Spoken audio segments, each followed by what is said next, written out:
আজকে এমন একটা জায়গার ভিডিও শেয়ার করছি যেটা চট্টগ্রামের যুগলবন্দীদের অন্যতম প্রিয় জায়গা।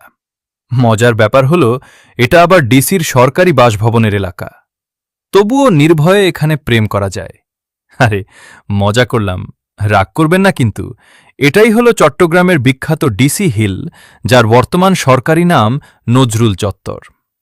শহরের নন্দনকান এলাকায় অবস্থিত সবুজে ঘেরা এই পাহাড়ের চূড়ায় রয়েছে বিভাগীয় কমিশনার ও জেলা প্রশাসকের সরকারি বাসভবন। একসময় এখানে পার্ক করার পরিকল্পনা থাকলেও সেটি আর বাস্তবায়ন হয়নি। তবুও প্রতিদিন সকাল বিকেল শত শত মানুষ হাঁটাহাঁটি, ব্যায়াম কিংবা নির্মল পরিবেশ উপভোগ করতে এখানে আসেন। এই জায়গাটির ইতিহাসও বেশ চমকপ্রদ। ইংরেজ শাসনের শুরুর দিকে এখানে ছিল চাকমা রাজার বাড়ি। পরে জেলা প্রশাসকের বাসভবন নির্মাণ হওয়ার পর থেকেই জায়গাটি ডিসি হিল নামে পরিচিত হয়ে ওঠে। জাতীয় কবি কাজী নজরুল ইসলাম জীবদ্দশায় প্রায়ই এখানে সময় কাটাতে আসতেন।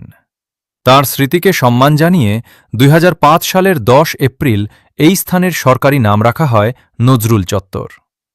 ১৯৭৮ সাল থেকে চট্টগ্রামের অন্যতম বৃহৎ পহেলা বৈশাখ উদ্যাপনও এখানেই হয়ে আসছে।